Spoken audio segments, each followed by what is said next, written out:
Thank you very much. Welcome back. I'm going to start by asking you to declare your ages. So if by 2050 you're going to be under 50 and you're sitting in this room, please put up your hand. Did someone really put up their hand? Okay, I'm going to put questions of trust aside, but it's fair to assume that there's going to be hardly anyone in this room who would be under 50. Why is this important? If you look back 20 years ago, let's just say 1998, and you see the degree of transformation that has taken place in society, some of us are still trying to catch up with where technology is today. Now, with the rate at which things are happening, it's fair to say if we don't start clarifying things, there's going to be so much more confusion in 2050. What kind of a world will we live in? How would we move from place to place? How would we understand where our food is coming from? And to sort of give us an ABC of all of that, we have a wonderful panel here. But I'll start by maybe, there's supposed to be a PowerPoint presentation. Maybe I try to put things in context a bit. If you look up on the screen, we have a few countries there, Japan, China, Brazil, and India. What it's showing you is if we have to meet the 1.5 degree aspirational target set by the IPCC, this is how much we have to reduce from today. For countries like Japan, you have to leave from about 8 tons down to about 1 ton or 3 tons per person in 2030. Just imagine the drastic reduction in that.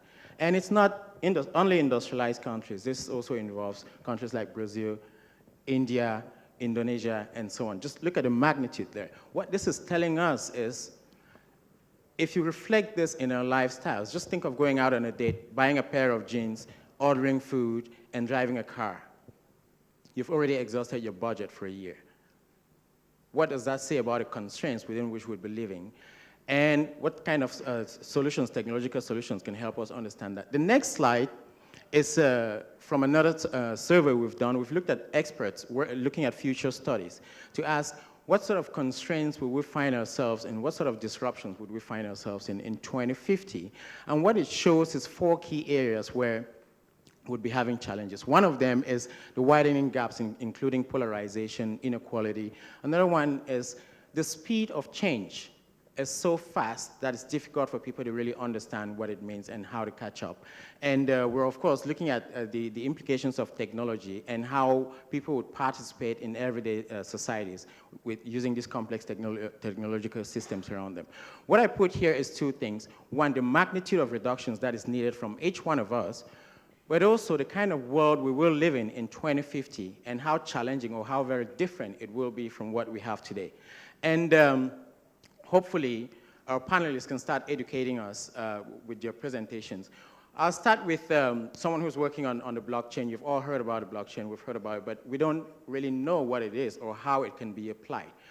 One other thing we're beginning to realize is value chains. These systems, these supply chains that are so global and so complex, that bring everyday food to us, that bring everyday consumer products to us, they're so complex that we cannot understand them, we can't trace them, and there's a sort of lack of transparency in the system. So it's fair to say quite often consumers are feeling lost about what it is that they're buying. And from what I understand, Tim tells us there's a potential solution to this. So Tim, if you can help us walk through this. Great, thanks, Lewis. And that's exactly right. I'm regional director for a company called ScanTrust, and it was founded because exactly that, a fact of life, especially in China, where you just doesn't matter if you're rich, poor, or somewhere in the middle, you are always faced with an uncertainty of what are you buying? Is it real? Where did it come from? How was it made? These things are just, you just don't know a lot of the time.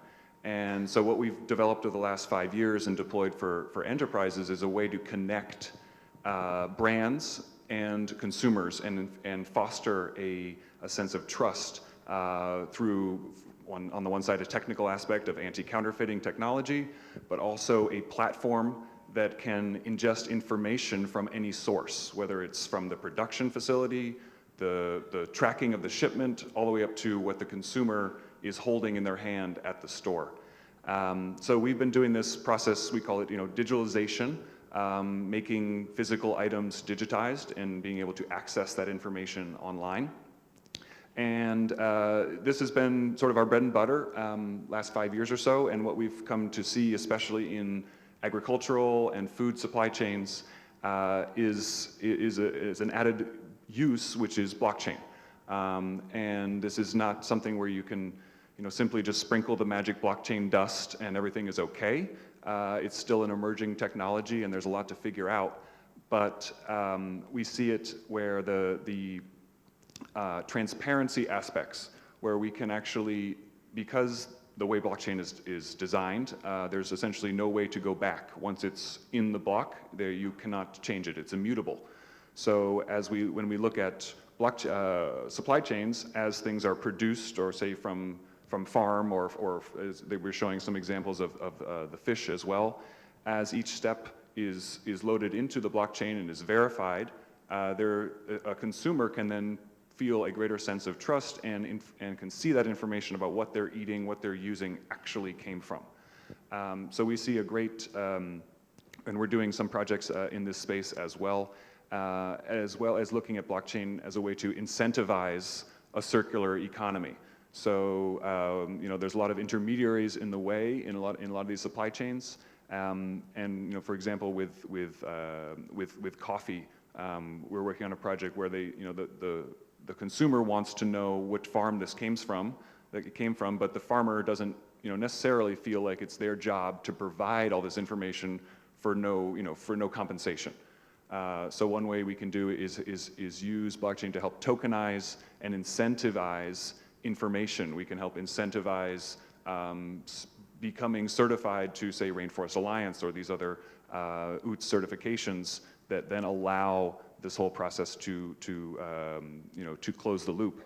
I don't know if I have slides or not, but I can also pass it on if there's other people that want to. Oh, here we go. So again, it kind of led us into our blockchain foundation, which is called GoodChain. And actually it's an ecosystem of partners where ScanTrust and our blockchain protocol partner, BigChainDB, are two of the founding members. But we look at this as a way to use blockchain, to use digitalization for positive good, to actually improve social impact. Can I use this to? Okay. Because we see, we do work with brands, so we're in the commercial space, and what we see, across the board is that consumers are really embracing products and brands that can show these attributes to them, whether it's where it came from, how it was produced, whether it was sustainably produced, ethically sourced, for example, and of course that it's authentic. Consumers are really remembering their experience much more than just a simple discount. So if we can, bring this information together, we see a big opportunity to have, work with brands, work with enterprises that want to, say, yes, we work with good social causes, this is how we're doing it. By using blockchain, this is a way to say this is completely transparent what we're doing, and also improve the social impact of the people we work with. One example we're working on, that's live now, is with a company called Cambio Coffee.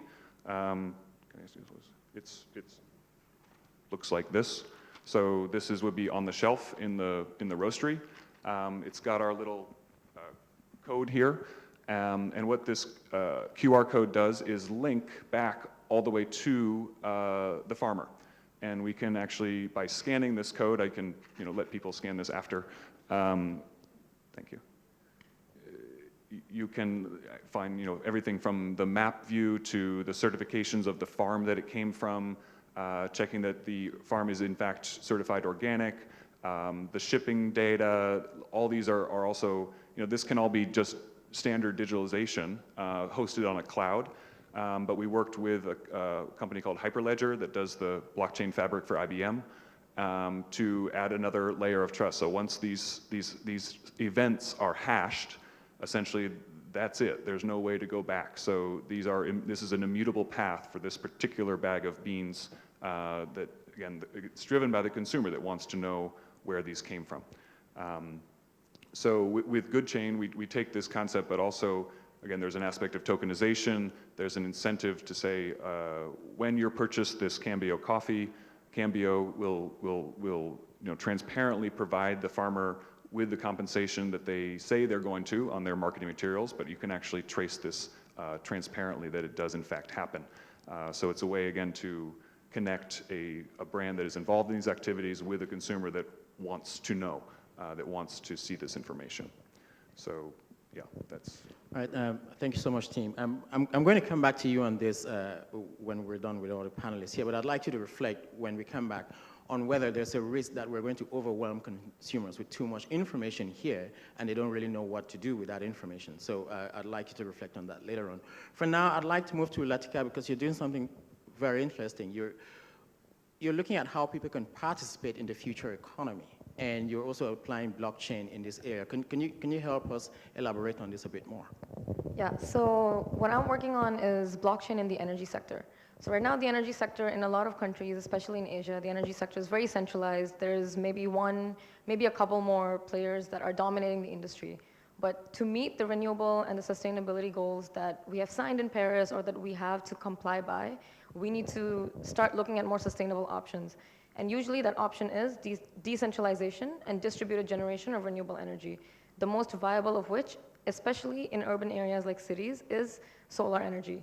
You have all of these buildings that are facing the sun. You have all of these surfaces that can generate a lot of solar energy. You can have energy plus buildings that generate more energy than they consume.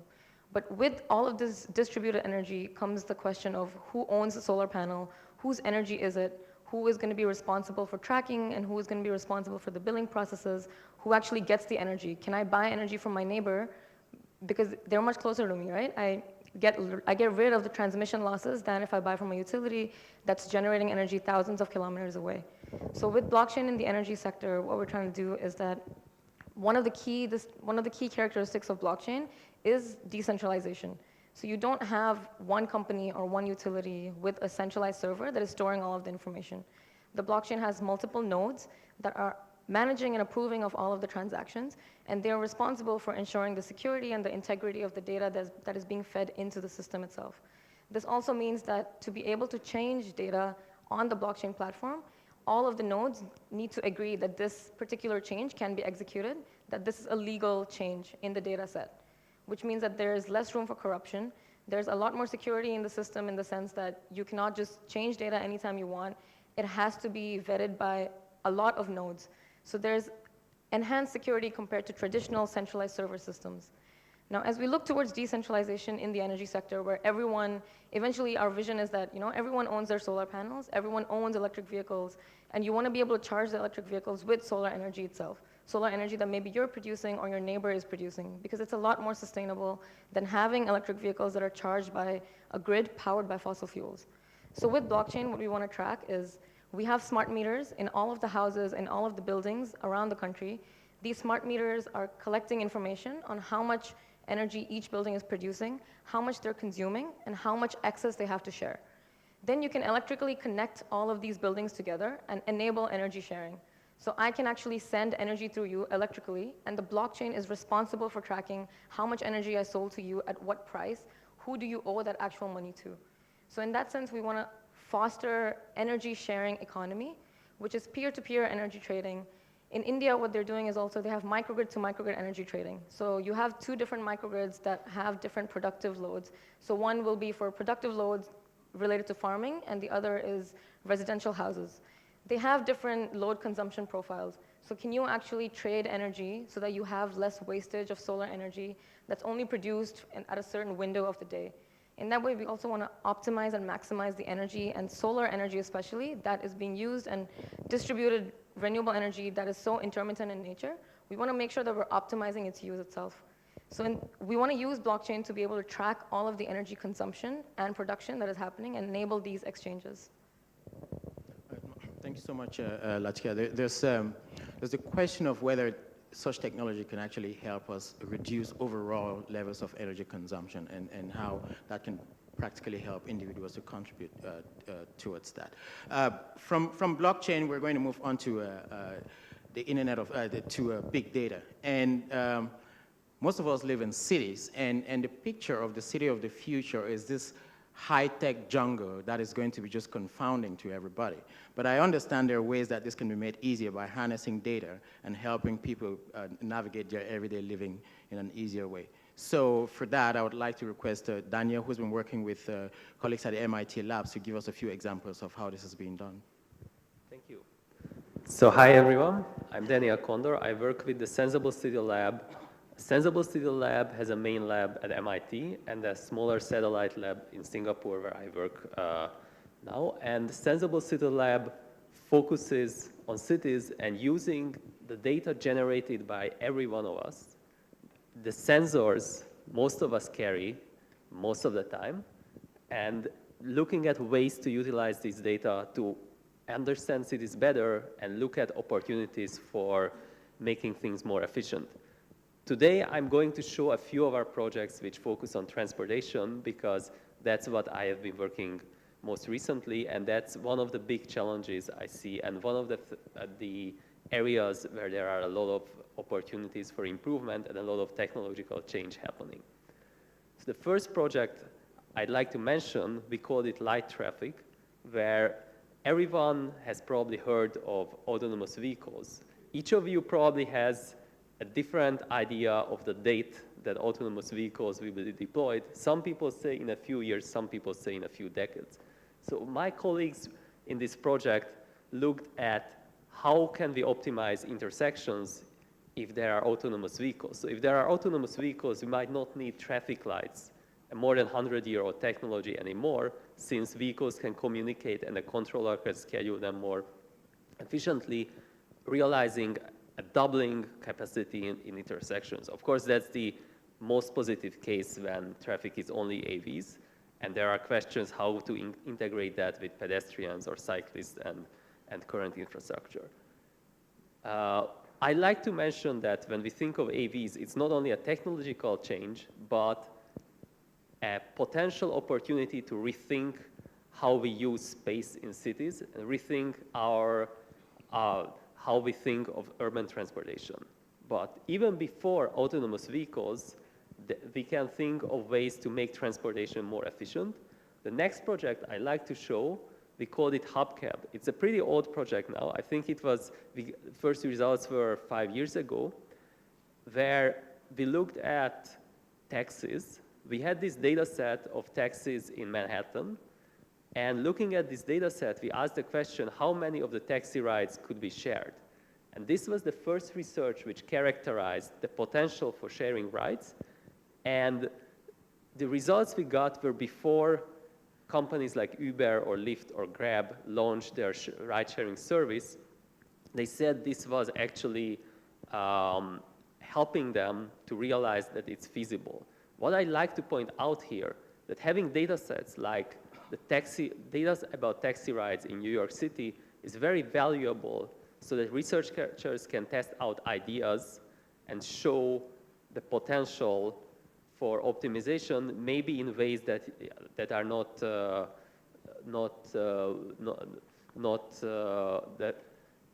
in ways that you wouldn't think of at first. So next, even without ride sharing, recently, we had new results where we just asked the question, can we optimize taxi dispatching and what we can gain if we do that? So currently, most taxi companies operate in a model where taxi drivers compete with each other for rides. We asked the question, if in the future a central controller could schedule taxis, could we make improvements? And the answer is yes.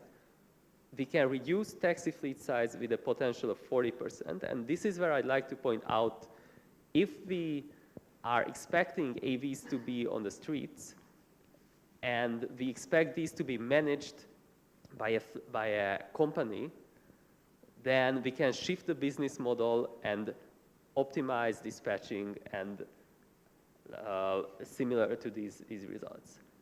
The third or fourth project I'd like to mention focuses on parking. And I think most of you don't think a lot about parking. Maybe you think about it when you cannot find a parking space. So I'd like to point out how much space parking currently occupies in cities. I like this picture very much. Partly, I actually like the architectural style of this building, but it also not very typical building where it's so evident how much space is dedicated to parking. Most cases, parking is underground or concealed. So what I'm currently doing, my research currently is this project where we are simulating commuters in cities and asking the question, if everyone from private car switched to using a shared autonomous vehicle service, what would be the fleet size and what would be the corresponding parking requirements? And we are seeing reductions in parking of at least 70%, but going up to 80, 85, or even 90% if we include ride sharing as well. Think about the valuable space that could be freed up in congested city centers. And finally, I like to mention a different project which isn't directly about mobility, it is more about infrastructure. So a big problem for many governments is monitoring infrastructure and allocating funds for maintenance. This picture you see is a bridge in Boston, the Longfellow Bridge, which had to be closed on very short notice when the city realized it was in a much worse shape than they thought. So what we are doing here, asking how can data from sensors that I say most of us carry around used to help monitoring the state of infrastructure. So I have a colleague who works on collecting data from accelerometers from phones and seeing if these accelerometer data can reveal the vibrations of the bridges, as each bridge has what engineers call characteristic frequencies, how it vibrates, and measuring these can tell us about if it's in a good shape or if it's altered, then we can expect something that we need to intervene. So two of my colleagues recently drove 100 times back and forth on the Golden Gate Bridge in San Francisco. They became really good friends, but they also collected a lot of valuable data. They were able to show that phone accelerometers capture some of these characteristic frequencies of the bridge. So thank you for listening. And as a closing remark, I'd like to say most of our projects focus on the potential positive impacts of technology, but we acknowledge there are always many questions which are not necessarily technological, maybe societal, maybe policy questions that are very important when we think about these new technologies. So thank you very much. Right, thank you so much, Daniel. I think it's fair to say ownership of vehicles in the future is going to be radically different from what we think of it today. And I think that segues very well into the next presentation, where Hassam is working in Pakistan and is actually looking at how we can optimize machine learning to make mobility easier in cities. Can you please unfold that for us? Sure. Thank you so much, Lewis. So as my friend mentioned already that yes, ride-sharing companies like Uber, Lyft, and Grab already have that model working very well now in these large cities. But then again, their future vision kind of coincides with the fact that it has to be autonomous vehicles which will be carrying people around. And there are estimates out there, some as low as next 5 to 6 years, and the others as far as 2-3 decades. Coming from Pakistan, seeing the situation, I believe that some cities like, for example, Karachi and Lahore, the level of congestion over there, given that, and the driving practices over there, even with some really good AI-based driving mechanism, it still might take a long time.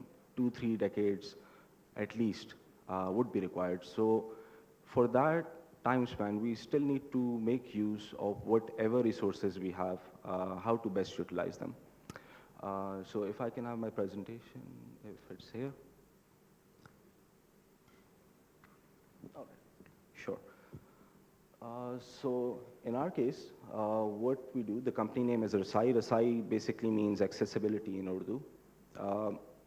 We notice that we are moving around a lot of empty space, right? Normal people traveling have a lot of empty space. They don't think about it. Your trunk is empty. The seats often in rush hour commute are, there's only 1-2 passengers per vehicle. So this empty space is, of course, costing us in fuel, in wastage of time, pollution and congestion. I think everyone is familiar with that fact. So this might be the reason that all the vehicles which are operating, especially in the developing world, there's a lack of interconnectivity between them. Fine research at one end, but the lack of interconnectivity between them and the utilization itself is the fact that, that they're not able to operate smartly. So what we try to do is try to bring all of these vehicles online first, like connect them. And then we want to fill this kind of a market gap which exists in the developing world, which is that low accessibility and low cost solutions are there, for example, the public transport. And then on the other hand, you have options of high cost and high accessibility options, such as you're owning your own car or getting a cab and such other solutions. So in the middle, there's a kind of a market gap which still exists, especially for countries like Pakistan, in which 110 million people are near the poverty line. So you can't imagine them hiring a cab and, for their daily commute especially. So in that situation, we go a step further from the standard ride sharing. We kind of integrate the public transport model into the ride sharing itself. So it's a step further in the case that what's happening is, think of it as a virtual transit system in which people have their cars, their vehicle, their daily routes registered, and accordingly we figure out, okay, how can this overall network be used more efficiently to get one person to the other. So Pakistan, just in the last 5 years, had spent 500 billion rupees developing its infrastructure, transportation infrastructure, which is only catering to around 0.3% of the population. So you can well imagine what the cost dynamics of such a solution is. Whereas we want to handle the situation smartly, in which no physical infrastructure requires to be developed, no special hardware integration requires to be developed. All that is needed is pretty much kind of a cultural change, and then utilizing that intent in an effective way, in which, for example, you can leave your house, your neighbor is going to the nearest transit station, you ride with your driver to the transit station, you go to the next station, and then there's another car which might be going to your office. So in this kind of case, the number of permutations or combinations are increased greatly, and then the problems that are faced with conventional carpooling are not there. Because due to the network, due to the number of nodes, and due to the switching mechanism, we are able to greatly enhance the efficiency. So with all that said, research is one thing, but applying it in real life is something really, really different. So for example, we have our transportation partners who have their vehicles with us. These are 10-seater vans. And then we have these normal people who have a sticker with them, and the sticker signifies that their car has been registered in our network. So what happens is that a person takes carpools with the person to a stop, and then the shuttle kind of picks him up, and then at the end of the day, he is again might be taken by another car, or the shuttle might itself drop him to his final destination. So you might be wondering, no, isn't that too much of a hassle? But in public transport, we do the same thing. We take one line and then we switch to the other. And that kind of enhances the efficiency. So in the same case, this is really valid for us because if you look at the situation, the average pay in Pakistan might be around $350 per month. So there are cases, we have customers who had been spending around 45 to 50% of their disposable income on transportation, especially women. So for them, it makes a huge difference, because the price point that we are able to reach through our technology is far beyond what the other services, hailing services, are able to offer. So we are looking forward to expand this and see where it goes. Thank you. Right, thank you so much. One of the things I like about this is that it doesn't necessarily need that we collapse all the infrastructure we've been building for decades and centuries and bring up new infrastructure to accommodate the emerging technology, but rather we can just depend on it or modify it slightly without necessarily heavily investing in new infrastructure. And moving on to the next, I think quite often when we think of technology, we think of high tech. And sometimes it's actually worth going back to look at more everyday practices, traditional practices, or looking at nature to get inspiration for solutions that, for solutions to issues that are ahead of us. And this is what Monish has done with Coolant. And I would like Monish to explain to us his technology that is on trying to threaten air conditioners. Thank you, Louis. So we are working on a new generation of cooling using traditional methods and natural material inspired by biomimicry. I mean, as we all know, cooling is a very energy-intensive process, demanding a lot of resources and severely impacting the environment. Not to mention the life cycle cost of the product and also the plastic waste that is generated after the life cycle of the product. So what we are doing is something very simple, going back to the traditional roots of actually how the cooling used to happen, and trying to develop it further, and not instead of trying to reinvent the whole system, but actually improvising on the traditional methods and see what can happen with that. So this is the first project that we did in Noida, where the design was inspired by the form of a beehive, where we were trying to maximize the surface area of the installation or the cooling device by stacking the pots on one on top of another, trying to get the maximum surface area, and we are pouring water on top of the system. So, and when the hot air actually passes through it and comes out, it is naturally cooled, bringing down the temperatures from 50 to 35 degrees in peak summers. So this was a DG set on the backdrop, where in this factory, it throws hot air at a velocity of 10 meters per second, and you can imagine what it would be like at 10 meters per second in peak summers, somebody actually pushing the person right in front of the person. So what we tried doing in this project was to utilize the waste energy or the hot air that's coming and use it as a resource for the cooling device by passing it through the system and using the form of the pods to capitalize on the velocity and the air direction and naturally cool this. So while, sorry, the slides.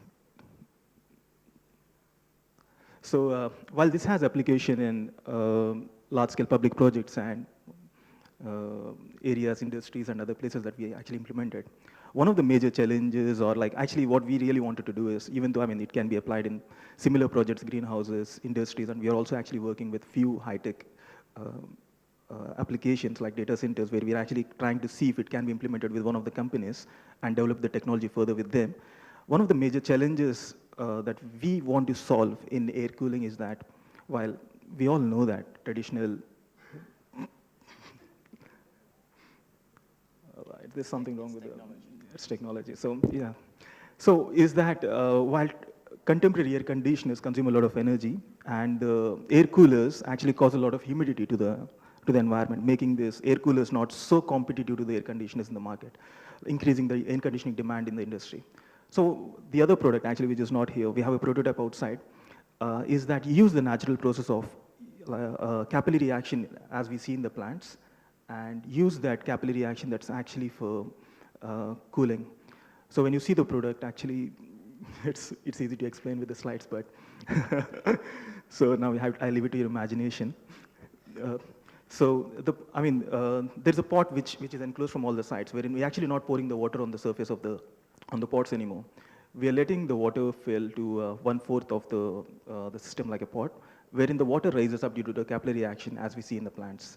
And with the fan in the middle of this smaller product, what we are targeting to do is to come up with a cooling solution for personal cooling, with a very having a control on the humidity on the environment, thereby actually optimizing the cooling needs for the individual, the person, but not necessarily trying to cool the entire room. We are also, as an organization which is very conscious about the sustainability and how much energy we consume, we are trying to work on systems wherein we are trying to prove that we don't have to cool the entire room when the person is there or not there. Rather, actually stick to personal cooling and have multiple of these which are very low on cost and energy, and having multiple of that, and then where they can operate according to the person, creating a comfort bubble around the person rather than trying to cool the entire space and consume a lot of energy.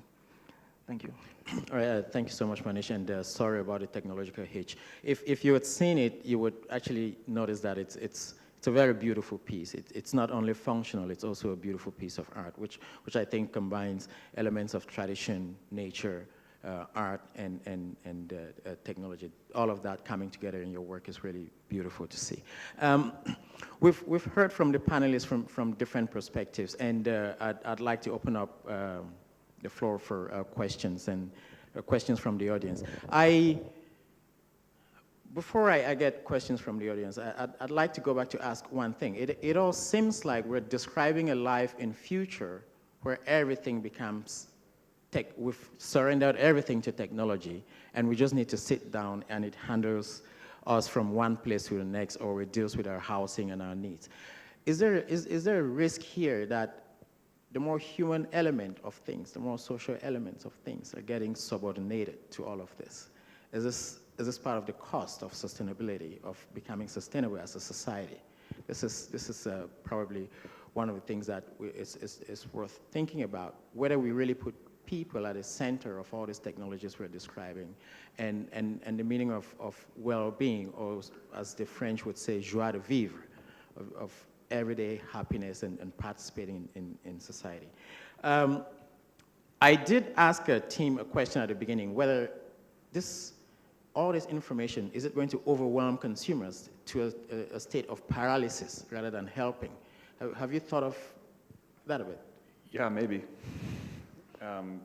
It depends how it's, I mean, this is sort of maybe pre-Facebook time where people are thinking, I don't want to get all this information, and it just becomes part of your life, or maybe this, where we're talking about maybe the very detailed information about everything you buy, and at some point people just say, I don't care anymore. Or filter, or make me an app that filters this for me directly, or turn things off. And I think from a brand's perspective, they're going to see response rates and see like, okay, this information works, this doesn't. Otherwise, they risk, really turning people off by too much information when it's not needed. But so yes, I could see it happening. Right. Thank you so much. There's a question here from Hong Sin, and I'd like to ask Lathika this, if you think you can take it. If not, carefully pass it to your neighbor. It says, is there any limitation in ASEAN policy for your conversion on blockchain for renewable energy and peer-to-peer demand? Yeah, so policy is actually one of the biggest challenges that we face in blockchain integration into the energy sector, because you cannot, in most countries as of now, you cannot just directly sell energy to a peer or to a neighbor nearby.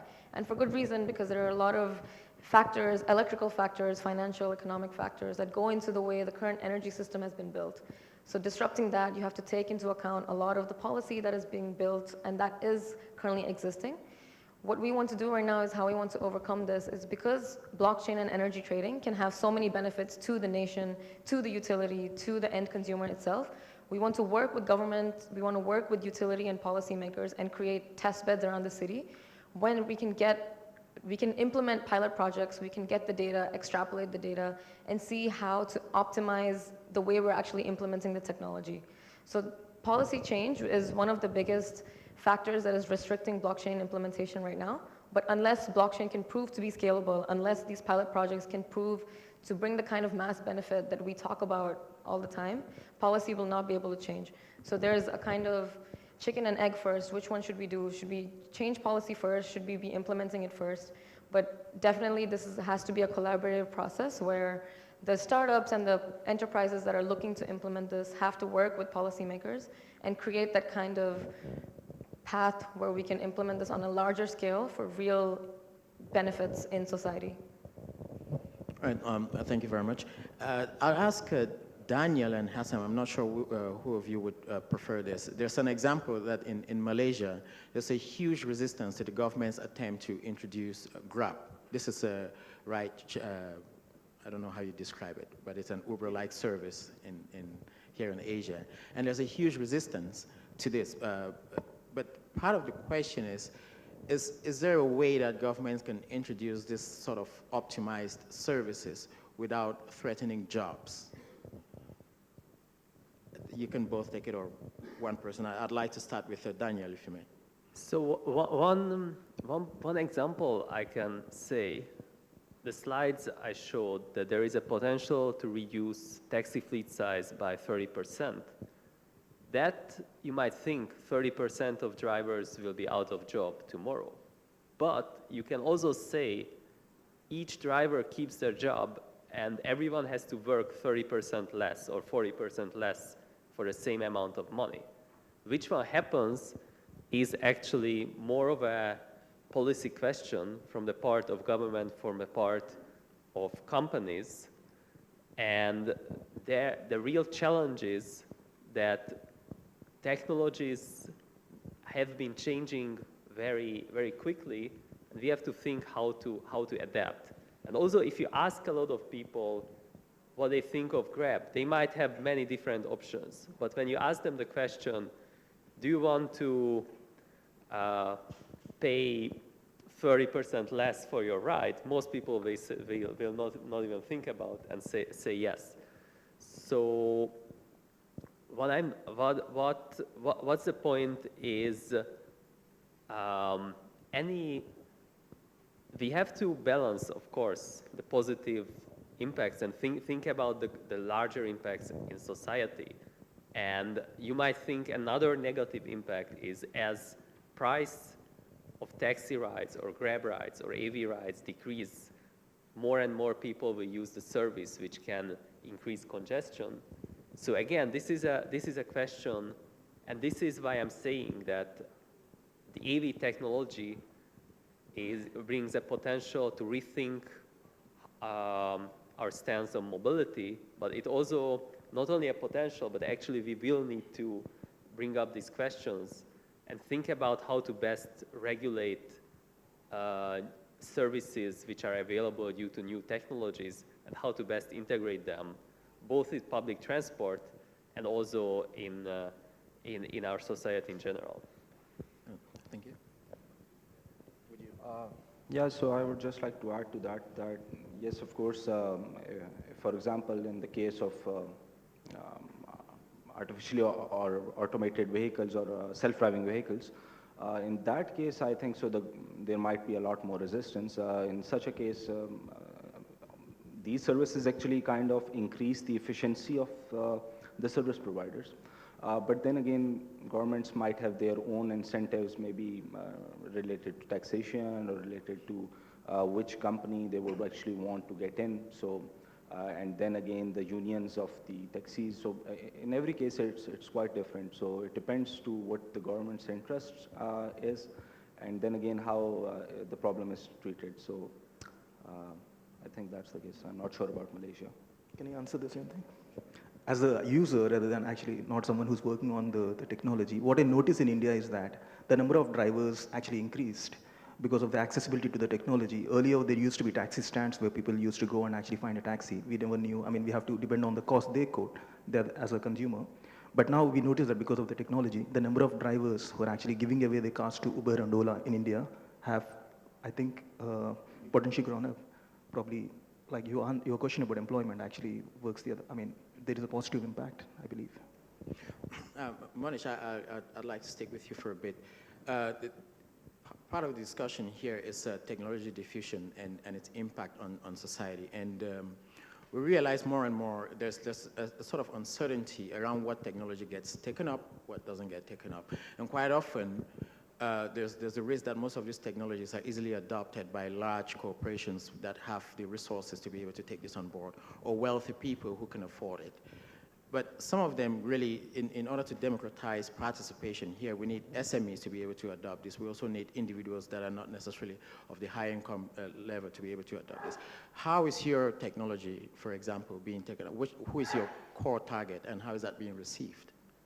So at the moment, I mean, earlier when we have two ideas or the solutions we are working with. So the first one, what we did was targeted towards like large-scale industries, public spaces, cafes, and other outdoor places. At the same time, trying to figure out what if this can be implemented in corporates or other places. I mean, again, like Lathika mentioned, we need to do a lot of pilots to actually see whether if this technology can actually work and solve the cooling problems of those industries. But in the second case, like the smaller the project which we could not actually see, was targeted towards every single individual who's actually looking at a cooling, because there are, the problem with the air conditioners is that they work in a closed environment, you need actually, but there are many places in India where people have this cafes, shops, markets, and I mean, the many places which are not actually enclosed. And this as a solution which can actually cater up to 6 to 8 feet in size can work perfectly even in outdoors, providing a perfect solution between an air conditioner and an air cooler, and everybody who's actually an individual looking for a comfortable environment actually go for this. Thank you so much. I realized there are 5 men sitting out here and 1 lady, and this falls into the stereotype of the high-tech industry kicking out women, which is quite horrible. So, Lathika, I'm going to come to you with this question. One of the critiques we get is that blockchain technology is very expensive energy-wise. It's not only complicated, it actually demands a lot of energy to run. And here you are, sort of counteracting that, saying we can actually use blockchain technology to more energy, to more sustainable energy-wise. Is that a sort of contradiction? So the reason blockchain is generally associated with being very energy intensive is obviously the most infamous case, which is Bitcoin. But blockchain does not have to be as energy intensive as Bitcoin is. There are multiple blockchain platforms that exist out there, and the one that Bitcoin particularly uses is called proof of work, which means the more work you put in, the more calculations you do, the more problems you solve, the more reward you will get. So this direct proportion between the amount of work you put in and the rewards you get means that people have an incentive to consume more electricity and more computing power to get more rewards. There are a lot of more blockchain platforms that are emerging that use different consensus mechanisms like proof of stake, distributed proof of stake, where your reward is not necessarily tied to the amount of work you do. So there's a general correlation between blockchain energy intensive and Bitcoin, but there are a lot of alternatives out there, and a lot of what the energy companies out there that are integrating blockchain, they're looking to these new emerging blockchain platforms for their answers. And another thing I actually want to state is that there are a lot of pilot projects, especially in Scandinavia and a lot of projects in Europe, where the Bitcoin mining or the token mining that consumes a lot of energy, they're trying to use peer-to-peer energy trading of renewable energy for that itself. So the mining that you are actually doing that is energy intensive, maybe you could convert that to renewable energy. So you still maintain the integrity of the system with renewable energy and peer-to-peer energy trading. Tim, you're smiling. It seems to me you have a question. You have something to add to this. Great Actually, idea. there's a question here asking whether you know of any studies that show the environmental benefits of digitalization, and if you could sort of reflect that in your response. Honestly, I can't think of one off the top of my head. I mean, I see this question about the marginal value add of adding blockchain to an app, for example. Honestly, the ROI is not there right now. The value you get back for doing it would be PR. I mean, you can say, look at us, we're doing this. Hundreds of companies are doing this. And you're doing things, so you're learning as it comes. So this would be, ahead of my competitors not doing any blockchain, and I am. So even though I might not be getting the value right now, in a couple years when this is really a common thing, I'm going to be ahead of the game. So this is kind of what led us to the good chain part of it, which is you're not only using blockchain to show the transparency, but you're also interacting directly and incentivizing. We think the incentivization of blockchain, especially in products and in food, is key. But yeah, honestly, right now, it's to do it to learn and to do it to make some noise, really. Right, to learn and to make some noise. I'm going to, because of we're running out of time, I'm going to come to each one of you to see if you can give us your concluding remarks. And in your concluding remarks, I'd like you to think about, at least try to address one thing. We're talking about technology, and I'd like to bring it back to people. lifestyles, what it actually means to navigate everyday living in 2050, how we go about our business, how we access our food, how we move from place to place, how we meet our friends, have coffee or maybe not have coffee. The everyday living aspect of these technologies. How can your technology or how can your proposed solution help people have more meaningful engagement in terms of everyday living? That's the question. And what sort of capacity do we need? What kind of capacity building do we need for everyday persons to participate in this sort of innovation? Who would like to go first? I'll start. I mean, I think for us it'll be about efficiency and about knowledge of what I'm doing, whether it's buying something or using something or going somewhere.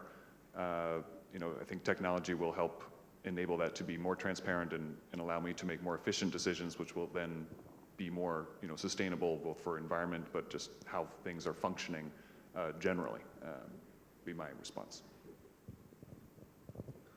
Yeah, just building off that point, I think the purpose of technology is to make life more efficient, to make life cheaper for the end consumer, and to make life more sustainable in the circular economy. But I think one thing that technology will do is it's producing huge amounts of data. And where big data comes in is that it shows you there are certain trends that are happening, there are certain patterns in all industries and in all the decisions that you take. It does not tell you why these trends are happening, which as humans we generally seek to understand why is this particular thing happening, but data will show you this is happening whether you like it or not. And I think that can really help end consumers make better choices about should I be buying this, why, like, should I be buying this or not? Is something else a better, cheaper, more sustainable option for me out there? And I think that's where the true value of data will lie, how we harness it for end consumers to make life more efficient, cheaper, and sustainable for them. So what I would like to add is, first of all, technology is just a tool. So when we are thinking about these technologies, we have to think very strongly how we want to use them and how we want to use them for the benefit of society. And as I was recently working with transportation, I see a huge challenge which actually exists in many places of the world is providing accessibility to people. I wouldn't talk about Bangkok because I've only been here for 2 days, but I remember in the US, in Boston, it's a huge issue that a lot of people can afford to only live in places where they have an excessively long commute. So I think there is a lot of room to improvement. We actually need better and more efficient technologies which might be able to enable these, but only if we regulate them in a way that really benefits the greater society. So I guess that's... So I would agree, of course, that technology itself is a means to an end. And we should keeping in mind the situation, of course, the world is getting more and more urbanized. People are going to be living in cities majority, and what's happening is that, for example, in the case of accessibility, it's getting too expensive. And people have to commute from a very long distance. So keeping in mind the technology and making everything more efficient and leaning towards a shared economy, it makes sense.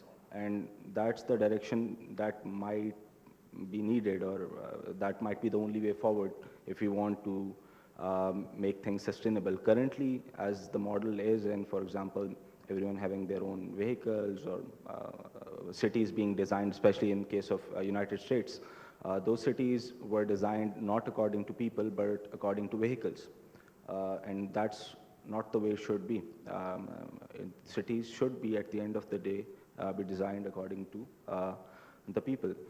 And with such technologies, disruptive technologies, the advantage is that we can leapfrog, whole phases of development. Spending billions of dollars, that could have been avoided, or that could have been much more efficient.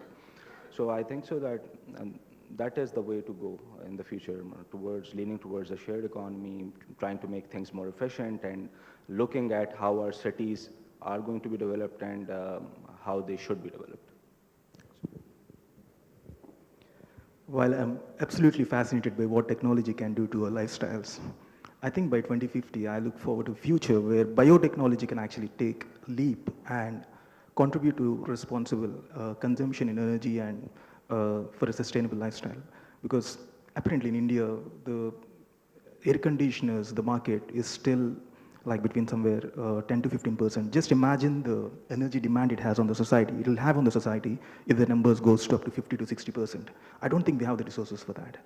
Like, I think we need to look at a future where if technology, I mean, if cooling industry, especially because which I'm working in, if this shift can come in biotechnology for cooling, I think that's the future, I believe. All right, I'm going to thank the audience very much for sitting through this with us. And team Lathika, Daniel, Hassam, and Monish, thank you so much.